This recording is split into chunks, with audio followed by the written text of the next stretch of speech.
السلام علیکم ورحمۃ اللہ وبرکاتہ۔ خوابنامہ کی خصوصی نشریات کے ساتھ حاضر خدمت ہوں محمد وسیم اکرم القادری۔ آج ہم ایک خواب کی تعبیر پیش کریں گے اور اس کے ساتھ ایک کتاب کا مختصر تعارف کروائیں گے۔ آج کی کتاب ہے معراج النبی پر دنیا کی سب سے ضخیم ترین کتاب۔ اس کتاب کا ترجمہ کرنے کا شرف میں نے حاصل کیا ہے اور مشتاق بک کارنر سے یہ کتاب شائع ہوئی ہے۔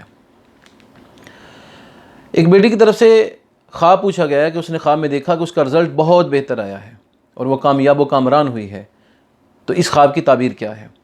تو محترمہ، گزارش یہ ہے کہ آپ کی خواب بہت بہتر ہے، خیر و برکت والی ہے۔ کامیابی جس طرح آپ نے حاصل کی ہے خواب کے اندر، اسی طرح محنت اور مشقت کر کے اور تھوڑی سی تکلیف اٹھا کے جب آپ امتحان اچھے دیں گی تو انشاءاللہ العزیز کامیابی آپ کا مقدر ہوگی۔ یہ خواب اشارہ ہے کہ آپ تھوڑی سی محنت کر کے وہ مقام حاصل کر سکتی ہیں کامیابی کا جو آپ نے اپنی خواب کے اندر دیکھا ہے، وہی نمبر، وہی پوزیشن حاصل کر سکتی ہیں جس کو آپ نے اپنی خواب